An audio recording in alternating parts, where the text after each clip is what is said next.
gosta de uma boa comédia. Hoje eu vim conferir a estreia de Grávido, que enfoca a gravidez sobre a perspectiva masculina. É importante também você encontrar um amigo que tenha noção. Isso é bastante importante. Uma pessoa que tenha caráter, dignidade, uma pessoa do bem mesmo. Segundo item. A experiência de tocar bebês acima de 10 meses! Nós escolhemos a idade de 10 meses por se tratar de um período em que o bebê já está mais ativo corporalmente, né? Nessa fase, uma simples troca de fraldas pode ser bastante desgastante. Principalmente se o bebê não estiver a fim de colaborar, né? Dessa vez, você vai precisar de lenços umedecidos e fraldas. Outra coisa importante, certificar-se de que seu amigo do peito tem noções básicas de uma arte marcial muito famosa chamada Jiu-Jitsu.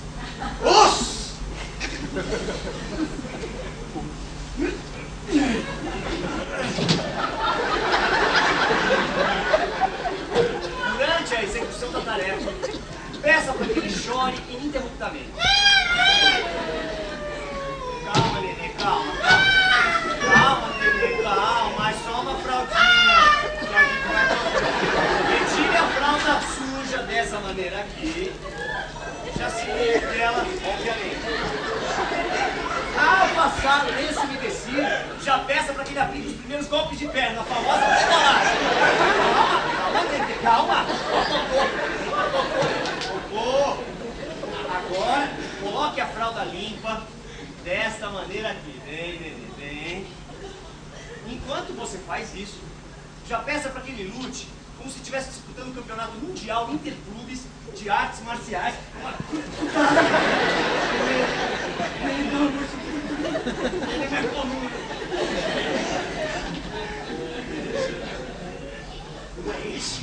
Golpes como double leg, mata-leão, triângulo, rolamento, tudo isso é imprescindível.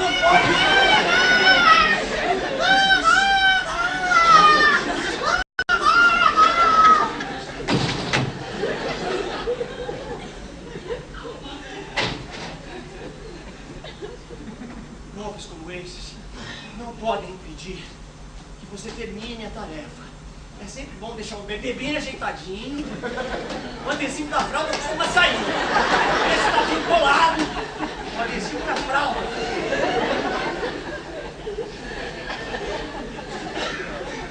Ao final do exercício, e assim que o sangue voltar a circular pela sua cabeça,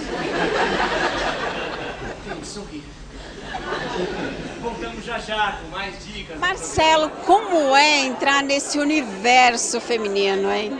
Na verdade, somos 3 autores da peça e os 3 são pais. Essa ideia foi originária exatamente para ter uma hora em que o pai sai de ser coadjuvante na história da família, né? E se coloca como protagonista. E aí a gente vive uma grande brincadeira para falar sobre todas as agruras, todas as dúvidas, emoções que um pai passa. E que quando se fala de filho, a figura da mãe é tão forte, né? Que é difícil saber o que o pai pensa. E a gente colocou no palco um pouco desse olhar do pai, os seus sofrimentos e as suas alegrias, de uma maneira como você viu a peça, super engraçada. Graças a Deus as pessoas estão se divertindo à beça. Tem muito, então, de você no texto? Absolutamente. Teve uma hora no final, inclusive, que eu me emocionei, porque eu estava falando do meu filho mesmo e tudo, na verdade, é um pouco de histórias de nós 3, que é a história de todo pai, porque essas risadas só existem porque gera identificação. Então todo pai quase morreu de canseira, todo pai teve que aprender a trocar uma fralda, todo pai teve que passar por todas essas coisas. Então, a minha história, a história do Fábio e do Gustavo que escreveram o texto também, e a história de todo pai, né? Fala um pouco do contexto da peça para o público que não conhece. Bom, Grávido é um grupo de esquetes dentro do espetáculo que falam exatamente do olhar masculino para ter um filho. Então a gente dividiu isso em esquetes porque a gente não queria contar uma historinha, mas é tanta coisa e é um universo tão rico que a gente fez esquetes separados para falar todos do mesmo universo. Inclusive tem uma cena que é a única que foge dessa história, que são 2 bebês. Nós fazemos 2 bebês E aí os bebês falam como adultos e tem um monte de críticas, que é onde a gente faz também críticas aos pais ou a alguns desleixos e tudo mais. Mas é isso, a história é um rolo compressor de emoções, de coisas bacanas, poéticas, coisas engraçadíssimas, para falar de ser pai. Quantos personagens você faz, você lembra? Nossa, eu não faço ideia, mas acredito que uns 7, talvez. Com a filmagem do parto, acho que deve ter uns 15, talvez, que a última tem vários personagens, né? Mas são muitos, são muitos. Agora, e a ideia da performance musical, que ficou bárbara? Ah, tá. Pra quem não viu, é uma coisa louca. Sou eu tentando fazer minha filha parar de chorar, eu conto historinha, faço caretinha, e no final eu resolvo fazer um show de dança e eu viro quase uma Madonna e um Michael Jackson, né? Aquilo foi uma ideia minha, que eu sempre achei, que sempre quis fazer isso, porque muitos pais se pegam tentando animar uma criança de uns 6, 7 meses, a gente passa um perrengue louco, assim, porque a criança enjoa muito rápido, pega um brinquedinho, enjoa, pega um lapisinho, enjoa, então você tem que ficar se virando em 30. Então eu achava que essa performance alucinada era a melhor maneira de retratar de um jeito bem humorado esse perrengue que a gente passa para animar uma criança. Quando essa ideia se originou, a minha mulher estava grávida de uns 7 meses, mais ou menos. Então isso vem lá de trás, né? Então ver o espetáculo consolidado e meu filho agora com 2 anos e meio assistindo, dando a opinião dele, é muito legal. Gente, o espetáculo realmente é bárbaro. Agora, Marcelo, sua última novela foi Insensato Coração. Tem planos para voltar à TV? Olha, por enquanto não, ainda mais com teatro, né? O tempo que te ocupa para fazer a peça, muito provavelmente você não consegue encavalar um trabalho de televisão. E a gente já estava, como eu falei, há um tempo investindo nesse projeto. Então é uma coisa que eu quero abraçar agora, porque é meu primeiro projeto pessoal, né? Então vamos seguir a história da peça primeiro para ver o que vem pela frente. Depois dessa temporada em São Paulo, você vai para outras cidades? Nós temos projetos de fazer viagens e muito provavelmente ir para o Rio de Janeiro, talvez, acredito eu. Vamos ver primeiro que história vai acontecer aqui, quanto tempo a gente vai ficar, né? Portanto, venham assistir, sextas 21h30, sábado 21 horas, domingo às 18 horas no Teatro Clay Diáconis, aqui do lado da Estação Conceição do metrô. Tem que vir porque é muito divertido, não é? Divertidíssimo! 6 macacões, 2 mantas luxo! Eu já gastei tudo, meu apartamento tá hipotecado e o príncipe vai ter manta luxo! Ai, graças a Deus. Tem 2 mantas simples. Fábio, o que você emprestou para esse personagem? Ah, eu empresto tudo, né? Toda a minha vida com a minha filha de 5 anos, a gravidez da minha mulher, a vontade de ter filho, a observação, a pesquisa que a gente tem em cima do tema. É uma vida, né? Em cima disso, né? Em cima desse assunto. Vocês escreveram em 3 pessoas. De quem foi a ideia primeiro? Então, posso dizer que a ideia foi minha, porque a minha filha nasceu e aí já começaram as cenas e situações engraçadas, algumas trágicas, enfim, é uma montanha de emoções, né? Agruras, desventuras, aventuras de um filho.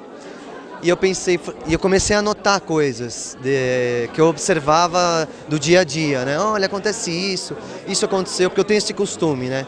Do mesmo jeito que eu falo na peça que eu escrevo cartas para minha filha, que é verdade, eu escrevo cartas para ela, não sei se ela vai ler, mas são de coisas que eu lembro, falo, ó, Lara, aconteceu isso hoje você andou, que é o que eu falei hoje, né? Eu também escrevo de coisas que eu vou observando. Aí eu fui ler um dia e falei, gente, mas isso aqui é muito engraçado. É patético, é nervoso, é trágico, mas é engraçado, é muito humano, né? E eu queria muito fazer uma peça com o Lahan. E no caso a mulher dele estava grávida.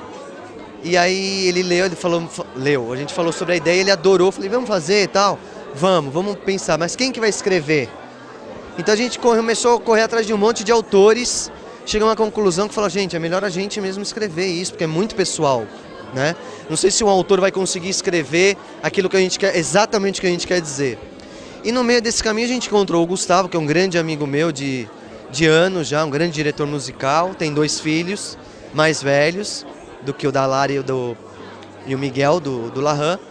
E aí ele pirou, nós piramos com a ideia e todo mundo trazia e contribuía com as suas observações e aí foi formando o texto. A gente cortou, tem muito material, muito, a gente cortou muita coisa, porque não cabe, é inesgotável o tema, né? Assim.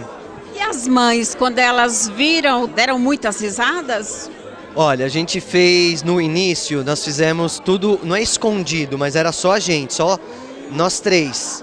O Gustavo, o Marcelo e eu. Não tinha mulher nenhuma, a mulher não dava pitaco, né? Aquela coisa, clube do bolinha total. E aí a gente foi desenvolver no texto e a gente resolveu fazer uma primeira leitura daquilo que a gente tinha, e aí vieram algumas mulheres e mães. E algumas se sensibilizavam, algumas pegavam assim para elas, mas todas concordavam, assumiam, davam muita risada e davam muitas ideias também. Olha, fala sobre isso, por exemplo, falou sobre depressão pós-parto, falou sobre os homens, né, que normalmente sentem as dores da mulher. A mulher está super bem, mas quem sente a dor é o homem. Então elas contribuíram muito. A minha mulher, que é uma parceirona, nossa, me deu várias ideias, várias sugestões, da minha cunhada, da história da minha família, dos meus pais. Então nossa, é muita gente ajudando. As mulheres ajudam muito, como sempre. A sua filhinha já assistiu? Já assistiu, pirou, deu muita risada. Ela adora a cena da água, porque é mais, sei lá, espalhafatosa. Canta o rock em casa. Ela tá fazendo as coisinhas dela, ela canta o rock, então ela adorou. Eu sei que vocês vão ficar em cartaz por muito tempo, mas você já tem algum trabalho em vista, TV ou cinema? Olha, eu acabei de gravar um longa, que eu não sei quando vai estrear, que conta a história de um cozinheiro, né, com a Fernanda Vasconcelos. Mas assim, a gente está tão envolvido com um projeto teatral que agora começam outras coisas a aparecerem, né? Provavelmente eu vou voltar com uma outra peça que a autoria é minha também, que o Lahan faz também, que chama Desconhecidos, que é uma comédia também, mas para a turma adolescente, assim, que conta de personagens históricos que a gente esqueceu que existe, né? Então a gente conta personagens desconhecidos da história, entre aspas, né? O Gandhi, o Moisés, o Shakespeare, o Freud. E são personagens aparentemente super conhecidos que ao longo dos anos vão se tornando desconhecidos. A gente nem liga mais para eles, né? Gente, venha assistir a peça, Grávido. É muito divertido, assim, para todas as idades, porque a gente fala do homem, as agruras e desventuras de um homem, no caso grávido. É um texto super humano que fala de várias situações, assim, divertidíssimas, e você não pode perder.